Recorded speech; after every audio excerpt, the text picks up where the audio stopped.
మరీ దారుణం. ఈవెన్ ఆడపిల్లలు కూడా తల్లిని చంపినటువంటి దుర్మార్గాలు ఈ మధ్య కాలంలో చూస్తున్నాం.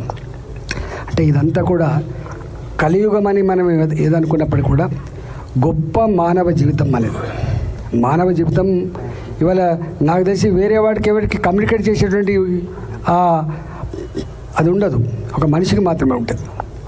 కోటాను కోట్ల జీవరాశులు ఉంటాయి, మనకంటే గొప్పగా బతికేవి ఉంటాయి, మనకు ఆదర్శవంతంగా ఉన్నటువంటి వాటిని కూడా చూస్తూ ఉంటాం. చిలుక గోరింకల్లాగా అని చెప్పేది మాట్లాడుకుంటాము. కానీ మనకు మాత్రమే కమ్యూనికేట్ చేసేటువంటి ఆ శక్తి ఇచ్చిండు భగవంతుడు. కానీ ఆ మనిషి ఇవాళ మనం అసహించుకునే పద్ధతిలో పోతున్నది. ఇవాళ ఈ గురు పరంపర, మన సంస్కృతి, మన సాంప్రదాయాలు వాటి సమున్నతంగా నిలుపుకోకపోతే కలియుగం మరింత వికృత చేష్టలతో మానవ జీవితానికే కలంకమయ్యే పద్ధతిలో మనమే ఆశ్రయించుకునే పద్ధతిలో ఆస్కారం ఉంటుంది. కాబట్టి మనం ఎంత బిజీ ఉన్నప్పటికి కూడా ఎవరి వృత్తిలో వాళ్ళకు తీరిక లేకపోయినప్పటికి కూడా ఇవాళ నీ వృత్తి ఎంత ముఖ్యమో, నీ కుటుంబ పోషణ ఎంత ముఖ్యమో, నీ సంపాదన ఎంత ముఖ్యమో, మనకు అనాదిగా వచ్చినటువంటి ఆ పరంపరని కాపాడుకోవడంలో మనం కనుక విఫలమైపోతే రేపు మానవ జీవితం కలంకమైనటువంటి ఆస్కారం ఉంటుంది. కాబట్టి ఇది ప్రతి పౌరుడి బాధ్యతగా భావించాలి. ఏ పొజిషన్లో కూడా ప్రతి పౌరుడు బాధ్యత వహించాలి. ఆ పరంపరని గుర్తు చేసుకున్న దాంట్లో మరొకసారి సభలు కానీ ఇట్లాంటివి జరుపుకోవడం అనేది వాటికి మొక్కుబడి కోసం జరుపుకోం మనం. ఇవాళ భారతీయ జనతా పార్టీ మా పార్టీ పరంగా ఇది పిలుపునిచ్చింది. దేశంలో ఎక్కడో విలువలు తగ్గిపోతూ ఉన్నాయి, మన సంస్కృతిని మర్చిపోతూ ఉన్నారు. ఈ తరం పిల్లలు అంతా సాఫ్ట్వేర్ వెనుకపోతున్నారు, రకరకాల దాంట్లో పోతున్నారు. ఇది మాత్రమే కాదు జీవితం, ఇది త్యాగాలతో కూడుకున్న జీవితం మనది, విలువలతో కూడుకున్న సమాజం మనది అని చెప్పి మళ్ళీ ఈ తరానికి అందించే దాంట్లో భాగంగానే ఇవాళ ఈ కార్యక్రమాలు జరుగుతాయి దేశవ్యాప్తంగా. ఇంత పెద్ద ఎత్తున ఎప్పుడు తీసుకోలేదు, వాళ్ళు తీసుకుంటా ఉన్నాం. కాబట్టి మనందరం కూడా, నేను ఇవాళ రిటైర్డ్ ఉద్యోగులు ఉన్నారు, నా దృష్టిలో రిటైర్డ్ ఉద్యోగులు అంటే అన్ప్రొడక్టివ్, వాళ్ళు సమాజంలో దేనికి పనికిరానటువంటి ఒక భావన వ్యక్తమవుతుంది. నా దృష్టిలో ఎవరైతే రిటైర్డ్ ఉద్యోగులు ఉన్నారో, ఇవాళ పెద్ద మనుషులు ఉన్నారో, వాళ్ళు ఈ పరంపరని, సంస్కృతిని, విలువలని కాపాడే గురువులు వాళ్ళే. ఇవాళ ఏ ఇంట్లో నీ మనమలు కానీ మనమరాళ్ళు కానీ ఇవాళ మనం చూస్తున్నాం, వాడు సెల్ ఫోన్ ఇస్తే వాడు సెల్ ఫోన్తో ఆడుకుంటూ అంటాడు, వాడు కంప్యూటర్ ఉంటే కంప్యూటర్తో ఆడుకుంటాడు, అమ్మతో మాట్లాడు, నాన్నతో మాట్లాడు, వాడు చుట్టాలతో కూడా వాడు దండం పెట్టే సంస్కారం లేదు వానికి. అలా ఇవాళ మనం ఎంత గొప్పగా ఉండే, నానొస్తుందంటే ఒక గౌరవం ఉండే, ఇంట్లో పెద్ద మనుషులు అంటే ఒక గౌరవం ఉండేది మనకు. చుట్టాలు వస్తుందంటే ఎదురుపోయి దండం పెట్టి కాళ్ళకు నీళ్ళిచ్చి మనం ఆ చుట్టపైన మనం గౌరవించుకునే తత్వం ఉండే. ఇవాళ లేదు. చుట్టాలు వస్తే 3 రోజులు 4 రోజులు అసలు ఇళ్ళల్లో ఉంటే మళ్ళీ సాగనంపేటప్పుడు కూడా బస్ దగ్గర పోయి సాగనంపే పద్ధతి ఉండే. పెళ్ళిళ్ళు అయితే 16వ పండుగ అని ఉండేది. 16వ పండుగ కూరాళ్ళ నుంచి మొదలు పెడితే 16వ పండుగ వరకు, అంటే చుట్టాలంటూ పోతే పెళ్లి కోసం ఒక 16 రోజుల పాటు ఆ ఇళ్లల్లో గడిపేటువంటి పద్ధతి ఉండేది. కానీ ఇవాళ మనం అన్న కొడుకు పెళ్ళికి పోతాం హాల్ కాడికి, సాయంత్రం కల్లా మళ్ళీ వాపసు వస్తాం తప్ప మళ్ళీ మనం మన కుటుంబంతో గడిపే పద్ధతి లేకుండా పోయింది అసలు. అందుకనే మనిషి టెన్షన్లో ఉంటుండు బాగా, మనిషి ఎక్కడో లోన్లీగా ఫీల్ అవుతున్నాడు, మనిషి ఎక్కడో ఒక రకమైన దాంట్లో కొట్టుకుపోతుండు. కాబట్టి ఇవాళ నేను 100 సార్లు చెప్తున్నా, tension, everybody is facing tension today.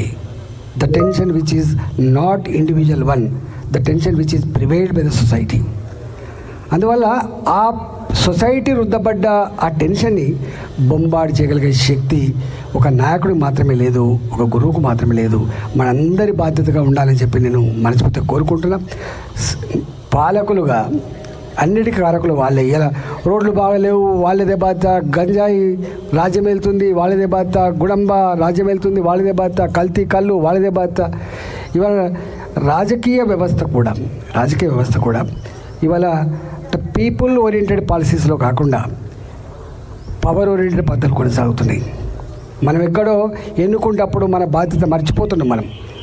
మనకేమవుతుందిలే, మనకెందుకులే, ఎవడైతే మనకెందుకులే అనుకుంటున్నాం. కానీ ఎవడైతే ఎందుకులే అని చెప్పి ఎవడో నీకు అవగాహన లేనుడు గెలిస్తే ఏం జరుగుతుందో అవన్నీ మనం చూస్తూ ఉన్నాం. కాబట్టి ఏ వ్యవస్థలో అయినా మనకు ఓ ఇంజనీర్ ఉన్నాడు, ఆయనకు మెరిట్ లేదు, ఆయనకు అవగాహన లేదు, ఓ బ్రిడ్జ్ కూలిపోతే పెద్ద ఇష్యూ కాదు. కానీ సమాజాన్ని నడిపేటువంటి పొలిటికల్ సిస్టమ్ విఫలమైతే సమాజమే కూలిపోయేటువంటి ఆస్కారం మనం ఎన్నో దిక్కులు చూస్తూ ఉన్నాం. కాబట్టి పొలిటికల్ లీడర్లు కూడా అంటే పొలిటికల్ గురువులు లాంటి వాళ్ళు సమాజాన్ని నడిపే గురువులు కాబట్టి కొంచెం మంచి వాళ్ళని ఎన్నుకునే పద్ధతికి మాత్రం తప్పకుండా మనం దృష్టి పెట్టాలని మాత్రం నేను కోరుకుంటున్నాను. ఇవాళ కేవలం డబ్బున్నోడే రాజకీయ నాయకుడు అవుతాడు, దౌర్జన్యం చేసేవాడే రాజకీయ నాయకుడు అవుతాడు, లేకపోతే మోసం చేసేవాడే రాజకీయ నాయకుడు అవుతాడు. మనం ఎప్పుడైనా బాగా మాట్లాడితే రాజకీయం మాట్లాడకు, లేకపోతే రాజకీయ నాయకుడు లెక్క మాట్లాడకు అని చెప్పే పద్ధతి అది మంచి పద్ధతి కాదు. రాజకీయ నాయకుడు అంటాడు కూడా సమాజాన్ని నడిపే ఒక గురువులు అంటాడు. కానీ ఆయన సన్మార్గంలో నడిస్తే, గొప్ప మార్గంలో నడిస్తే సమాజం అంతా చల్లగా ఉండేటువంటి ఆస్కారం ఉంటుంది. కాబట్టి ఆ రాజకీయ నాయకులను ఎన్నుకునే విషయంలో కూడా మనకు అలర్ట్గా ఉండాల్సిన అక్కడ ఉందని చెప్పి నేను మీకు విజ్ఞప్తి చేస్తున్నా. తప్పకుండా పెరుగుట విరుగుట కొరకు అంటారు.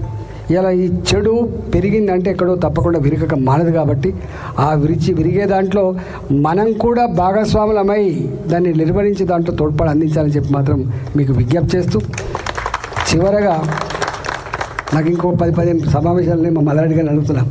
చివరగా ఒక్కటి చెప్పి నేను ముగిస్తాను. అన్ని డబ్బుతో మాత్రమే కాదు, అన్ని ఆస్తులతో అంతస్తుతో మాత్రమే కాదు. నేనంట అధికారం కానీ ధనం కానీ ఇవి చాలా అపురూపమైనవి. ఉచ్చిలివాడి చేతిలో అవి పర్మనెంట్గా ఉండే ఆస్కారం లేదు. ఉచ్చిలివాడి చేతిలో అంటే ఉచ్చిలంటే మీకు ఆ భాష తెలుసో హల్కా ఆద్మీ కే పాస్ నహీ రఖ్ సక్తా హో. అందువల్ల ఇవాళ ఈ డబ్బు, ఈ అధికారం అనేటువంటిది ఇవి శాశ్వతమైన కాదనేటువంటి కాన్సెప్ట్ కూడా తప్పకుండా మనకు ఆవశ్యకం లేదు. మనకు కొంతమంది ఉంటారు, నడవంతరం సీరొత్తే ఆగుతలేడు అని చెప్పి మాట్లాడుతుంటారు. మనిషికి ఎంత ఎదిగినా కూడా ఒదిగేటువంటి లక్షణం ఉండాలి. మనిషి అంటే ఎంత ఎదిగినా ఒదిగే లక్షణం ఉండాలి.